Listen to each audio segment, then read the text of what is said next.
Hello and good morning. Welcome to our channel, and thanks for joining us. Today, we're continuing our series around the dating professional.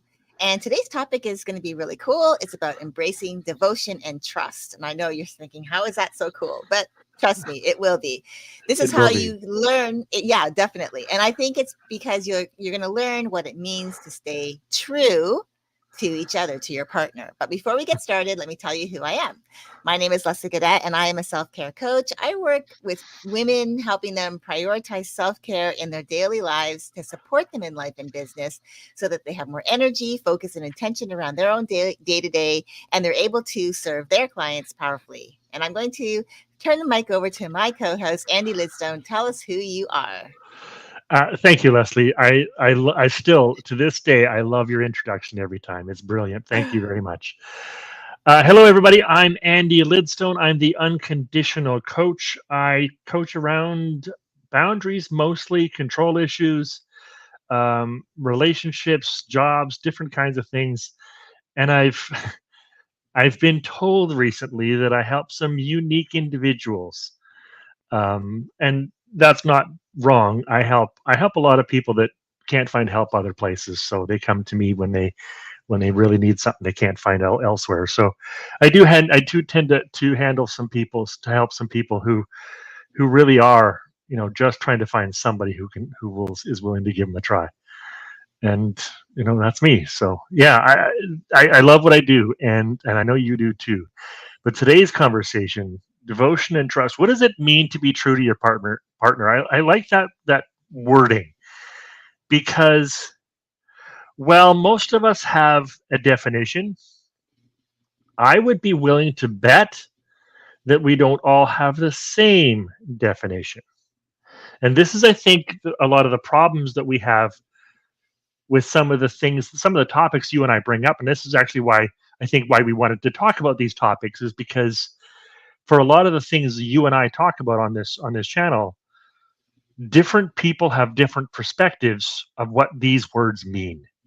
What does it mean to be true to your partner? What does it mean to be in integrity? What does it mean to be devoted? What does it mean to trust each other? What do those things mean? Now, a lot of us have some preconceived ideas as to what those things mean, but I promise you that very few people have the same preconceived ideas, although we assume everybody does. So let's start with as usual, let's start with what your experience has been with that. Sure thing. And one day I'm going to let you go first because I think I want to hear from you first sometimes. So We I do think, sometimes. yeah. So yeah, trust and loyalty. Well, first of all, let's start with the first word, trust.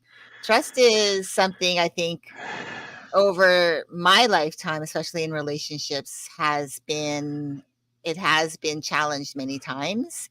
Mhm. And especially because I'm what I guess you would call the relationship girl. I've never really been one to just date casually. It's just never really been my thing. I like to be in relationships. I like to, create those bonds. It's just who I am. Mhm. And I've always, I guess, I'd always, before I got married, been on the lookout for my partner, the person that I would go through life with. So trust was challenged, as I said, many times in my previous relationships before I got married. And even in my marriage, there's been times, Mhm. but there's a different way that I approach it now in this committed relationship. But when I was dating, I think for me, what trust really meant was that someone, their actions and their words really aligned with each other. And, one of my previous relationships, I remember he used to, he lied a lot. Let's just put it that way. And it was nothing big. It wasn't anything that he needed to actually lie about. But instead of telling me the truth of, say, something that happened last weekend, and then I find out through, excuse me, conversation while we're with friends that it actually happened, something else happened instead.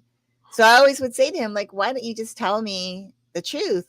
Because the truth always comes out. It finds a way to surface. Mhm. So For me, again, that whole trust part was it played a big role because that also then played a role in my loyalty. Over time, I would start to like, if my trust had been challenged many enough times, that the loyalty part for me being that relationship girl would then start to become less about being loyal to the relationship and more about being loyal to myself. And what that would look like was, if I felt like the relationship was just becoming way too one-sided on their side, whereas my needs and my, how what I felt was respect and feeling like I could trust them. If it was no longer something that I could live into that relationship, then I would terminate it. And so that's kind of like my ideal around like, trust and loyalty. To me, Hmm. it was like trust was probably the biggest factor to the loyalty part, to Hmm. support loyalty. What about Hmm. you? I like that you brought in the word loyalty in a context that's more true to the definition of the word, because almost everybody that I have talked to, whether it's clients or girlfriends or friends who are in relationships, when they say loyalty, what they actually mean is fidelity. What they actually mean is you don't have sex with somebody that isn't me. When they say loyalty, they're only talking about sexual relationships and emotional bonds with other people. They're talking about having an emotional connection to somebody else or a physical connection to somebody else. But when you said loyalty, you didn't mean that specifically.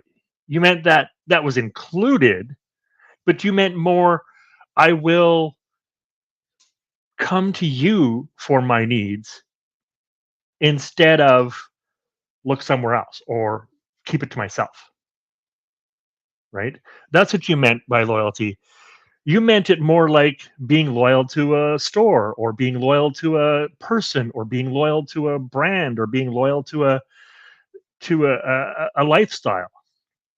You you meant what the true definition really is that you will stick to that person through thick and thin. Now, as you mentioned, if they breach your trust enough times, you lose that. And I wanted to key in on that a little bit because, as you and I discussed when we were planning this particular show, we had different definitions of loyalty, and I like yours. Um, it's more in line with what I want to feel when I'm talking about loyalty, because loyalty to me is a big deal, and not just in relationships, but I actually prefer to be loyal to the stores that I go to, loyal to the brands that I use, loyal to the people that I hang out with, loyal to the services that I prefer. Like I prefer loyalty in a lot of different areas of my life, not simply my relationships. I do like to find things that fit my values and stick with those things and people. So I like that. And trust is a big part of that. And I have a bit of a different point of view on trust than you do, which I think is also great. It's one of the things that we bring to this show, this channel, is that we have different perspectives on some things. Although we agree on almost all things, there are some things we have different perspectives on. And my perspective of trust isn't so much that you tell me the truth or don't lie to me. My perspective on trust is, when you lie to me, can you back it up? Is there a reason? I don't necessarily need to know the reason because then you have to tell me the lie. But I need to know that there is one.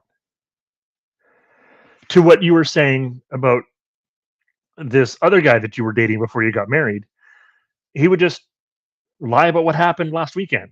And then you'd find out in conversation that that wasn't what happened last weekend. But was there a reason that he had to tell you the wrong thing? Did he have a purpose for that, or was it just because he doesn't know how to tell the truth? Right? Like, if there was, for example, um, if somebody was throwing a surprise party, then there's a reason to lie about that. At least hide it. If somebody was, working for a company that had a bunch of secret documents or a bunch of secret information, you don't share that stuff. I mean, you work for lawyers, so there's a lot of information you don't share, I'm sure, even with your husband. But is that lying? Not in the same way that we're talking about. So for me, I don't care so much about actual pure honesty as I do motivation, intention. Same with the actions and words thing. I don't care if your actions and your words match. I don't believe a lot of people actually do match their actions and their words because they come from different places. Oftentimes, our actions are autonomous responses or autonomous actions that we don't have any conscious control over. They happen subconsciously based on our beliefs, or based on our values, or based on trauma experiences, or fears. Whereas our words are usually based on our conscious choice. So they come from two different places, and I don't really care if they match. What I'm looking for is, what's a person's intentions? What are they trying to accomplish? Are they trying to hide something from me on a consistent and regular basis? That'll hurt my trust. If they're not trying to hide something from me on a consistent and regular basis, but they sometimes feel they need to on occasion, then I choose to trust their motivations for doing so, even though they haven't proven that I can, unless they've proven in other areas. So for me, trust and loyalty means something a little bit different, and I think that's important to bring up in this conversation, because I don't think my perspective is any better than yours, or yours is any better than mine. It's just, this is our values. This is how we choose to live. There's many ways that you and I would make a crappy couple, which is a good thing that you're married. Right? But just it. It's good to have different values, unless you're trying to be in a significant relationship, which case your values should be similar. Um, but I think it's not bad to have different values than somebody else. This is one of the things that I talk about in boundaries.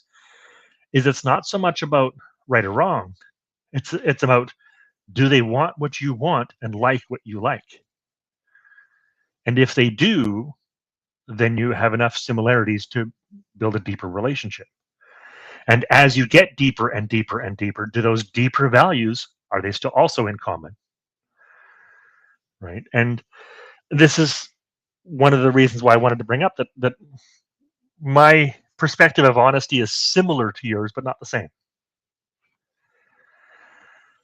I don't like people lying to me all the time either. But if they've shown me that I can trust their motivations for doing things, then I'm less concerned about how honest they are and more concerned about their intentions. What are they trying to accomplish? Um, so it's just a different perspective. And again, when you're talking about devotion and trust and loyalty, devotion is another one of those words. That, what does that actually mean? Same with trust. What does that actually mean? Like, when you first mentioned loyalty, I was going to pipe up right away and say, well, what does that actually mean? But I trusted that you would bring that forward and actually tell us what loyalty means to you. And you did, and I'm glad that you did. So this is one of the reasons why I'm really liking this conversation, is because it gives us the opportunity to delve into the nitty gritty of these words that we use so commonly. And there's a lot more to them than we think, right? And then when you get to the word devotion, I think that really maybe could be what a lot of women, instead of loyalty, are really truly meaning devoted to them only, devoting their time, their emotions, their energy to them only, rather than, because I mean, loyalty is such a word. Like you said, there's so many different ways that Yes. people can express loyalty. Devotion, I think, is really more in line with that relationship piece of being devoted to one person, to devoting your heart, your time, your energy, your emotions, your love to that person. And I think um, the trust part would then, I think it's devotion and trust, really, that combination would be more in alignment, I think, when someone wants someone to be faithful to Yes. them. And of course, that's a huge thing.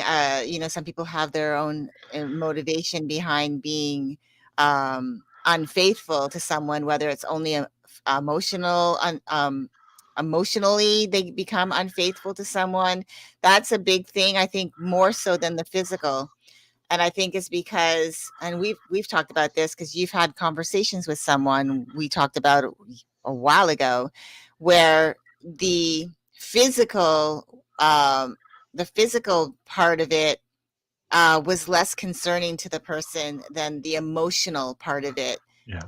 where they had that emotional connection to that other person, because that their rate is like, there's a difference when you have the feelings and their thoughts start to come in and those emotions become stronger.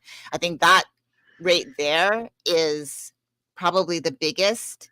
If I had an issue with infidelity, would be whether it was physical. Of course, I don't condone either, but I think what would be more damaging to, in my own perspective, would be the emotional unfaithfulness, because that's, you want to be saved for you and you alone. So Hmm. that's just my Yeah. thoughts on that. Yeah. And while I agree completely with you, um, for me also the emotions are far more important than the physical. Yet almost everybody that I talk to, clients and friends alike, don't feel the same way. Hmm. It's one of the reasons why I like having coach friends outside of my regular friends, because most of my circle that I've hung out with before I became a coach, they have some beliefs and definitions that I don't agree with, a lot of them. Hmm. It wasn't until I got into the coaching world and started meeting people like yourself that I started finding people who had similar beliefs to me. And while I agree with that infidelity, that faithfulness is more emotional than physical, I know a lot of women who have an issue with their man, say, using pornography. Although he's not at all emotionally invested in anything he's doing in that vein, the physical investment is what she's regretting or upset about. And there's a lot of people who have that. I was in a writers group where one of the authors was writing a book to other women about how to not tolerate that. So while I agree with you that the emotional investment is far more important to me, I have even forgiven ladies that I was dating who did sleep with somebody else, who did have sex with somebody else. I've forgiven that. It wasn't the reason I would end the relationship. Yet, if they devoted themselves to somebody else, that would be a reason. So I agree with you, and I think this is important for us to discuss, because for each of you, our listeners, our audience, I think it's important for you to decide, what does that mean to you. Again, it's not right or wrong. It's not good or bad. It's not, there is the best way and there is a different way. It's just which way is yours and which way is not yours. Right? What do you believe? Because I agree with you that um, the emotional connection is much more important. And I wouldn't want either one, but I have tolerated the physical one. I would not tolerate the emotional one. So I'm with you on that, and that's just the one aspect of devotion. When you're talking devotion and trust, you're talking a devotion to that person. When we're talking about the dating world, when we're talking about our our our professional, our dating professional, um, at the point she's getting to in her dating life, she's chosen somebody. They've been dating for a little while now, and they're deciding if they want to be devoted to each other. And if that's the space you're in, if you're deciding if you want to be devoted to each other, or if you are in a committed relationship and trying to figure out if you want to be devoted to each other, that's where trust comes in. How much trust do you have for this person? How much trust can you build with this person? Because trust isn't given freely, but it can be given, right? So, like you said before, trust and devotion are closely tied. I'm not going to devote my time and attention and my life to somebody who doesn't respect me, doesn't value those things, doesn't treat me the same way, right? So I agree with you that those are intrinsically tied, and yet a lot of us forget that. A lot of us focus on the minor details, like, is he or she sleeping with somebody else? Does he or she spend their paychecks on me, or do they spend them on their family or their friends? Does that person, call me in the first thing in the morning or last thing at night? Or, do they like the details? They get stuck in those details. I know of people who've said, if she doesn't call me every day, we're not dating. I'm like, really? I had a friend of mine several years back say, is it okay if I ask her to shave her lip? She's got a little bit of hair on her lip. And I'm like, no, it's not okay for that. And if you're stuck on that, then you got some issues, not her. Right? A lot of people get stuck on these little details when it's the trust and the devotion that matters. It's that emotional connection. I don't care what she looks like, or who she's going out with when she goes out to have fun with people. I'm not so concerned about that. I am concerned about where her emotions are, where her emotional commitment is. And I'm not just talking about friends. I want her to have friends, guys and girls, but I want her romantic devotion to be to me, right? So, like you said, I like that, and I think it's important that we discuss what that means, because so many people have completely different ideas as to what that means, and it's okay to have different ideas. Just make sure you don't think everybody believes the same thing you do, because they don't. Different ideas are good. Just make sure you recognize that different ideas is what you have, not right and wrong. Yeah, I totally agree. Yeah. You know,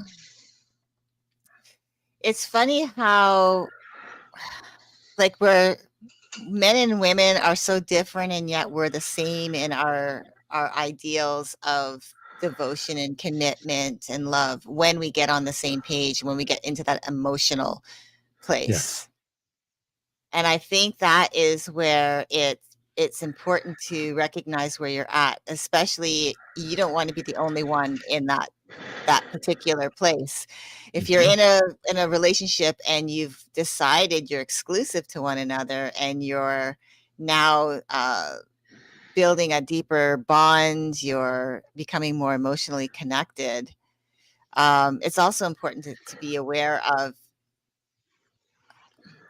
I think sometimes I think it's important to be aware of like who's where, like the level. And the reason why I bring this up is because just before, like, as I said, I was in a committed relationship with someone else before I met the man that I would marry.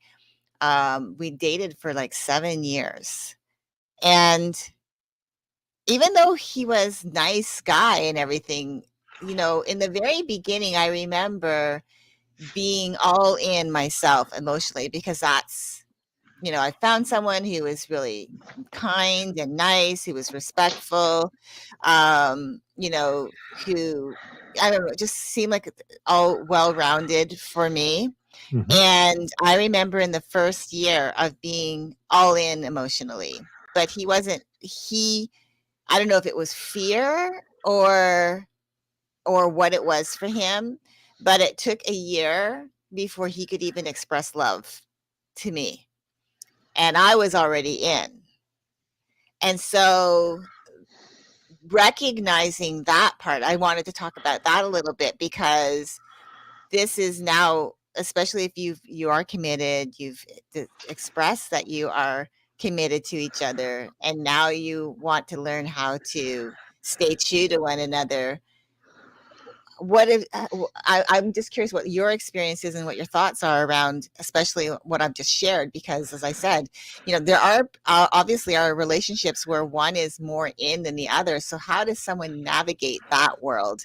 I know like I said, I've always been a relationship girl, so I kind of just went with it and I allowed myself to go with it, even though it was hard. I remember it being hard and even saying it out loud that it was hard to be the only one feeling this way, or at least I thought I was the only one feeling this way. But when he did say it, I felt like, at least by that point, that he took his time and that he truly meant it. But I'm just curious, what are your thoughts around that?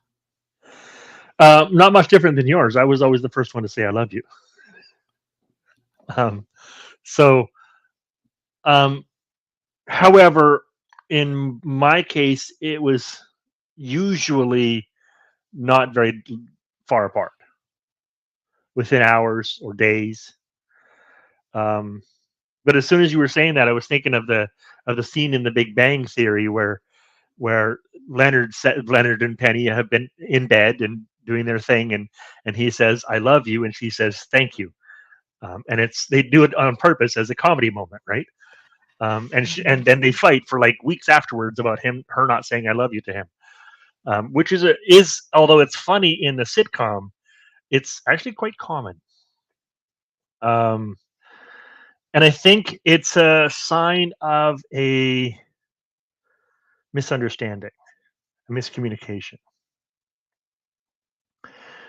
because, like you said, you were all in, but what you didn't say, you said he didn't express the same feelings, but what you didn't say is you didn't say that he was kind of with you and kind of looking for somebody else, right? You didn't say that. So, while he might not have been all in, he wasn't somewhere else, right? Um, so there's a difference there. I wanted to point that out. Is it's okay if one of you is a little bit deeper in love, or even a lot deeper in love than the other. And often there is a fear or a reservation, or maybe they're just not as emotionally connected to themselves as you are, and that's fine. If you have the patience for that, it's fine. A lot of us don't, and if you don't, please recognize that and don't put yourself and them through that trouble, that stress. But if you do have the emotional patience for that, and they are deeper, or you are deeper in than them, or you're dating somebody who's deeper in than you are, it's not a bad thing unless there's an expectation that you're on the same level, which is why I said it's often a sign of a misunderstanding, because oftentimes there is an expectation that we'll be going to this at the same speed. We'll be we'll be each diving in at the same level, at the same commitment level. And well, that's a pretty thought. Doesn't happen because you're not in each other's heads. You're not reading each other's thoughts. Therefore, you don't know how deep in what the other person is. All you know is what they say. All you know is what their actions interpret for you, what their words interpret for you, which is one of the reasons why I like to base my judgment on a person's intentions rather than their actions or their words. But either way, you can't know for sure how deep they are. or how deep they intend to go. Even when you're walking down the aisle to say I do to each other, you still can't be sure. But what you can be sure of is the promises, the words. You can be sure of the intentions. That's why I mentioned that while he wasn't all in with you, he wasn't somewhere else. Mhm. So he just might have been deciding whether or not he was going to give himself completely to you or partially to you. Right? That's the space he was at. And that's fine, a fine place to be. Again, as long as both of you are okay with that being the situation, at least as a temporary, because some people do take longer to make up their mind. This is something else you and I have talked about on this channel a lot. Some people do take longer to make up their mind, and that's fine. That's great, even as long as that fits within your values, as long as that doesn't compete um, or negate one of your own values. But if you have space for that, then yeah, it's perfectly fine to go at different speeds into the relationship. Just make sure that that's communicated, because oftentimes there's an expectation that isn't communicated. And if there's an expectation, there's usually not room for negotiation. And if there's not room for negotiation, it's really difficult to build a relationship. Oftentimes, when there's an expectation, we don't communicate it because we're scared that if we say, this is how it's got to be, they'll leave. And we don't want them to leave. Mhm. But if you have an expectation, they're going to leave at some point anyway. Right? If you have an expectation that they're going to treat you in a certain way, or get into this relationship at a certain depth, or say certain words to you, or do certain actions for you or with you, if you have an expectation that you aren't willing to negotiate, I, as a coach for relationships, would rather you made that clear 3 months in, a year in, 5 years in, than wait 25 years and get a divorce after you've gotten 3 teenage kids. Right? Make it clear early on. It'll hurt. I'm sure it will, but a lot less than a 25-year divorce. And if you do it early enough, you'll be able to heal from the trauma, heal from the hurt, and move on to somebody who will have the same values you have. So that's my thoughts on that subject. Um, in your case, like you said, he eventually came around, and when he did, you you admired him for it. You believed him, and eventually, a few years later, other things came out that made it so that you weren't so aligned. Um, but in that first couple of years, it seemed okay. Yeah. And it makes sense exactly what you said too, because just because doesn't mean relationships are going to work out. Like I got married within 9 months of meeting my husband, Yep. and there was no um, guarantee that our marriage would have lasted till now, and there's no guarantee for it moving forward. It's Correct. the work we put into it. It's our Correct. devotion to each other. It's the trust that we have built with each other. It's the it's the It's the communication that decision. we have. It's the It's decision, right? And so, like, again, like 7 years of my life I spent with someone, and in the beginning I thought this was the person, and I I think it was really like my first real deep love for someone. And so, there was a lot of hurt, but like you said, 7 years, it was a long time. And I had to make a decision, and I had to make a decision quickly, because I thought I have to look after me. Yep. I'm going down a path that's just not working. Now we were on a break, a little bit of a break. And 3 weeks into it, I said, look, I need a decision from you. What do you need? What do you want? If you and with him being able to still say that he didn't know was the answer that I was looking for. The didn't know meant that he was just not strong enough to cut the ties, to cut it. And so I Yeah. did. It was difficult, but I think taking that step and then going through the healing process was what I needed to do. Like you were saying, it could have been 14 years or 15 years of my allowing myself to go and keep in this relationship that really wasn't aligned anymore. Or we could have gotten married and been married 20 years, 25 years, and then found out that we just weren't right for each other. We just didn't feel good together, and that's even more painful. So Yes.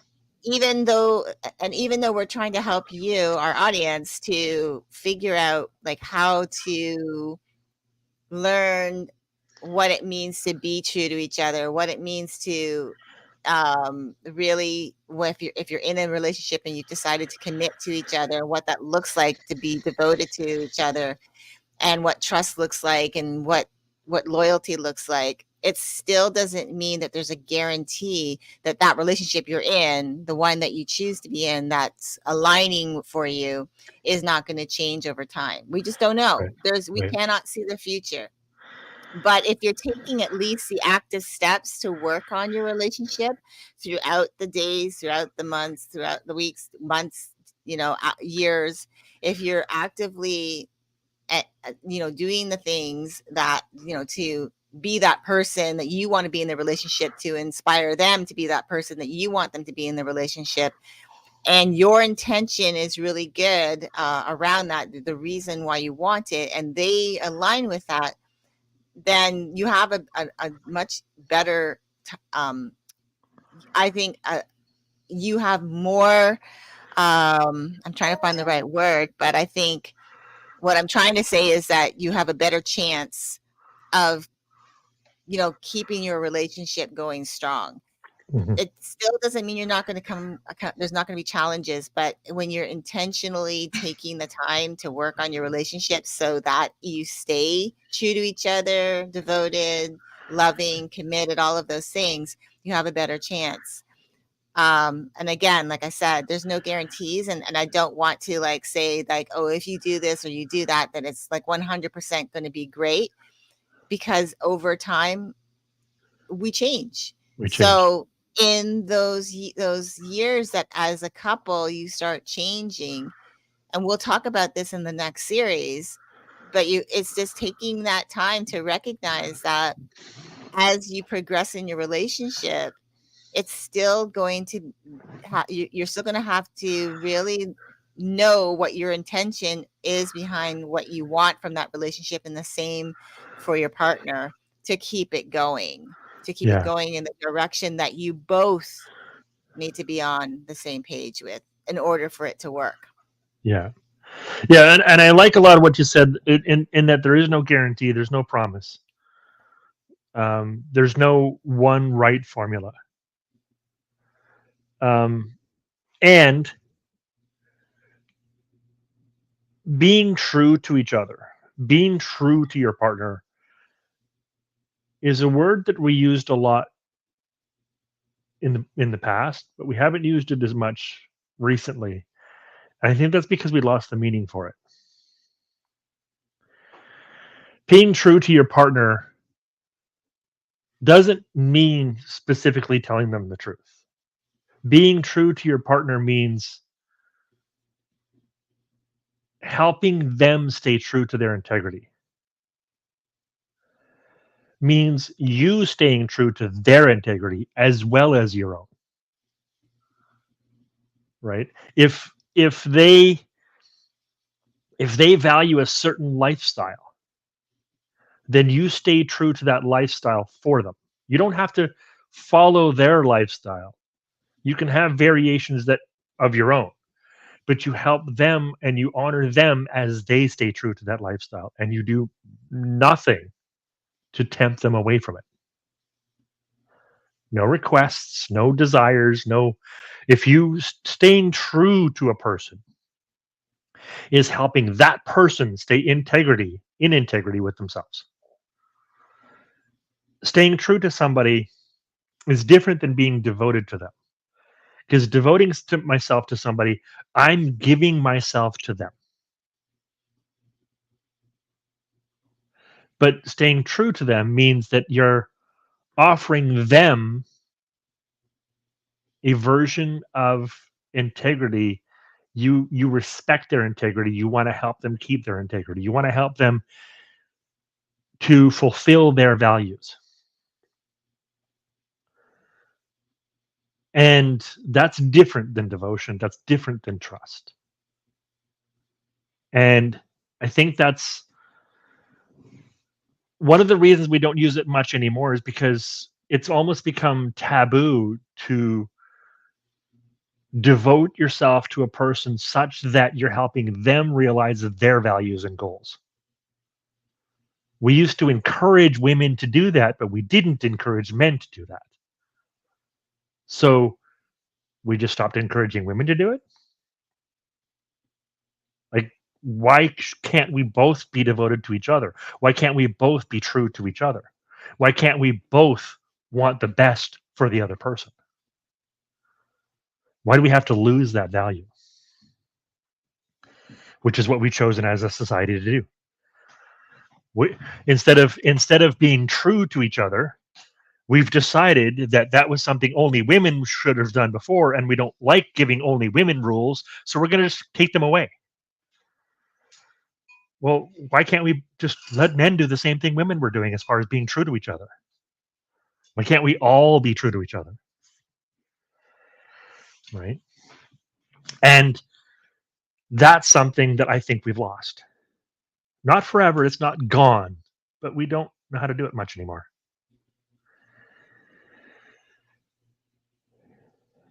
What's your Yeah. thoughts on that?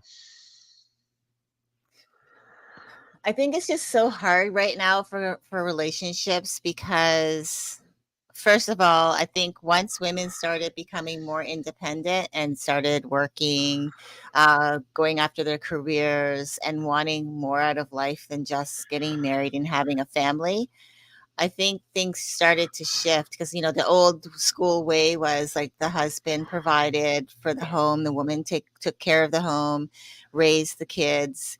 And, you know, that is a model still, I think a lot of people still think is the norm. Like, you get married and the woman's still supposed to run the household. The man is supposed to be considered the provider for the home, even if it's a two-income household.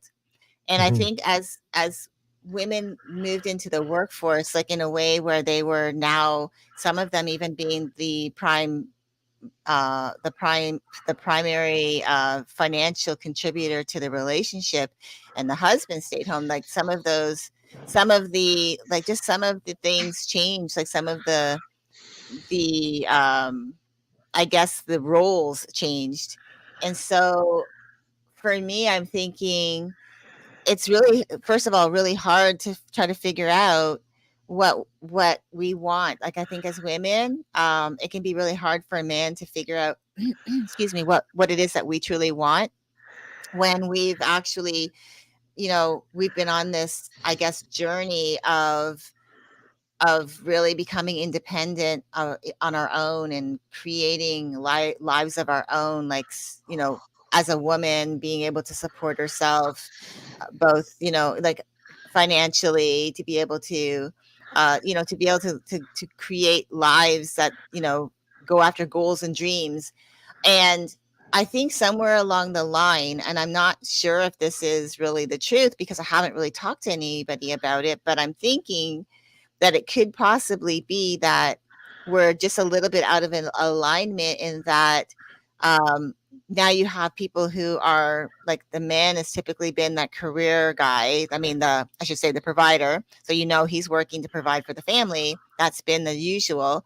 And then the woman's now coming in, and but now that it's become the need because things are so expensive, that there has to be a two income family.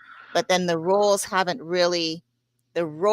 not been defined differently than they were in the past. And I think in relationships, when it comes to relationships that haven't even gotten that far, that the roles haven't yet been, I guess, reevaluated. Like, what is the role going to look like? And I think in order to be able to have this committed relationship, that's something, I don't know if that's something we should talk about in another video, Yes. but the roles of relationships, because I Yeah. think that is what is making the difference in how people are showing up in their relationships, about being devoted to each other, committing that themselves to each other. But if they're not looking at what their role is in that relationship and defining that in a way that's in alignment with, for each of them, that they're both on the same page, then it can be really hard, I think, Yeah. to even move forward. So that's my thoughts on it. Yeah.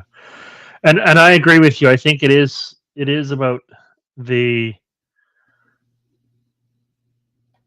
the roles have not been discussed.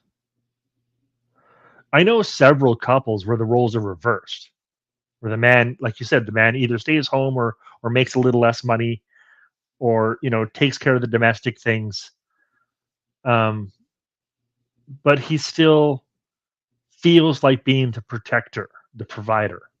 He still wants to be that. And while I don't have a problem with that, a lot of these couples don't actually discuss it. So you end up having two people, competing over the same roles. And I don't necessarily think that men or women have different role, or should have different roles in most ways. There's a couple of ways that I think women just aren't as good as men at that, or a couple of things that men just aren't going to be as good as women at that. But the vast majority of the roles in the family are universal. Like, who stays home with the kids? That's doesn't have to be the woman. Now, who births the kids, that's pretty well decided by nature, right? And because of that process, there does need to be some time off of work for her to do that. But she doesn't have to be staying home with the kids once she's gone through the physical necessities to give birth and heal from the kids. Um,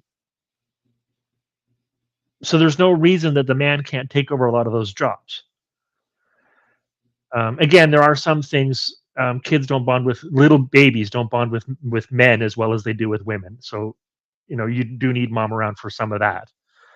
But there isn't a reason that the mom or the wife can't be the major breadwinner.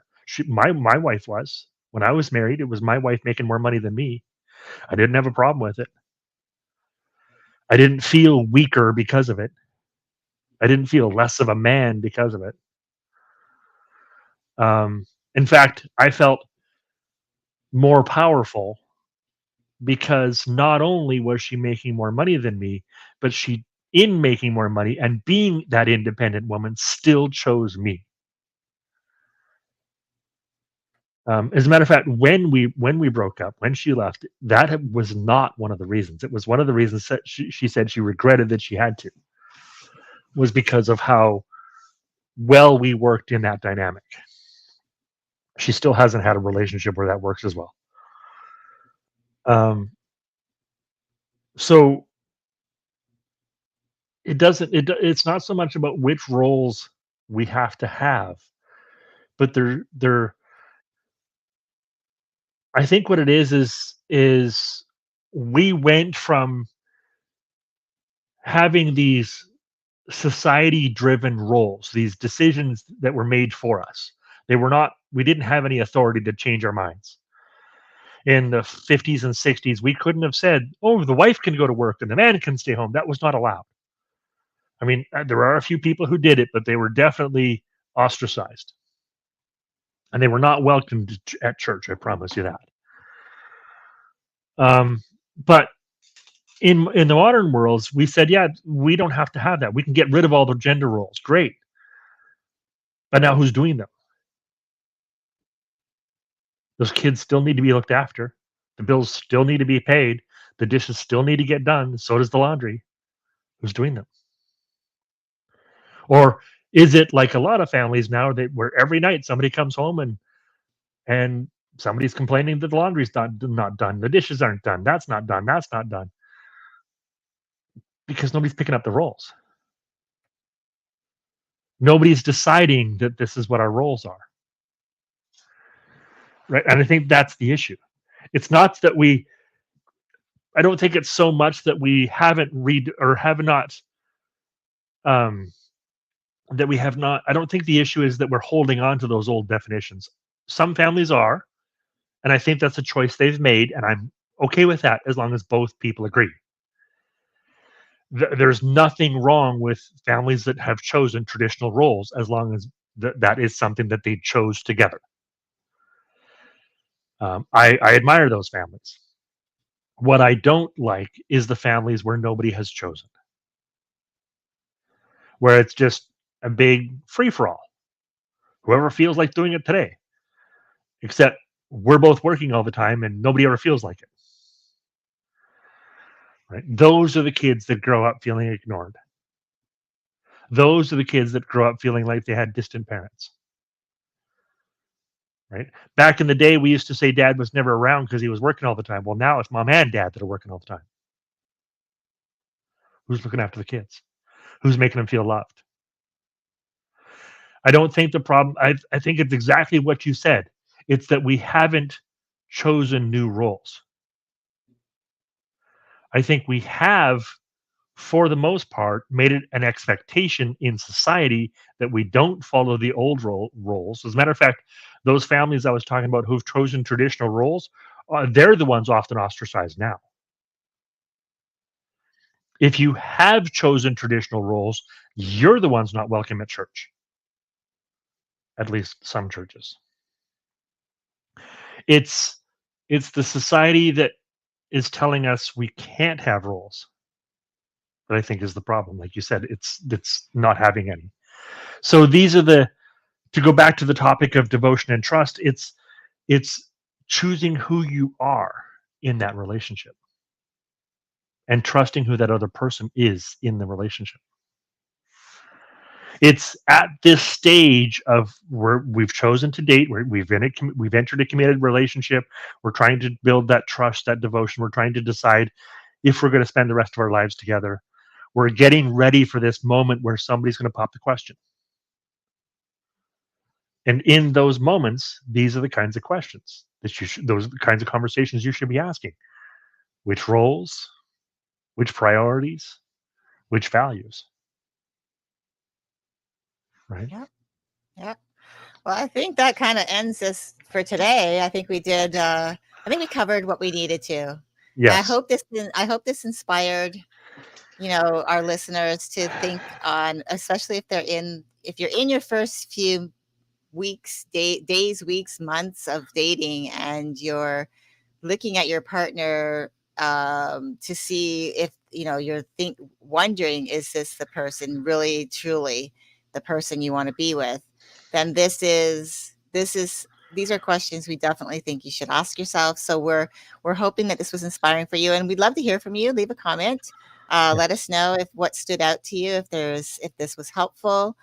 We're excited for next week. We're gonna talk more. As we're getting closer to that, a little bit more of that. Really finalizing the The definition of details. commitment, the Yeah. details. Yeah, so we're excited for that. So thank you again for coming and watching. Whether you watched it live or you're watching it back, we're always appreciative of you coming to our channel. Again, as I said, if you have any questions, pop them in the comments. We'll get back to you, I promise. Andy, thank you for another great discussion. I truly love this one. And Thank you too, yeah, Leslie. I love thanks these. I again. love these conversations every time we do them. Yeah. Thank you So also. And thank yeah. you for watching. Please like and subscribe. Please comment, as Leslie has mentioned. Let us know what you want, what you think. And if you do like the video, if it has helped you or been of use to you, please like it. Please press that like button because that helps YouTube decide who else gets to see it. So thank you for watching, and we'll see you next week. Yes, we will. All right. Talk to you soon. All right. Bye bye.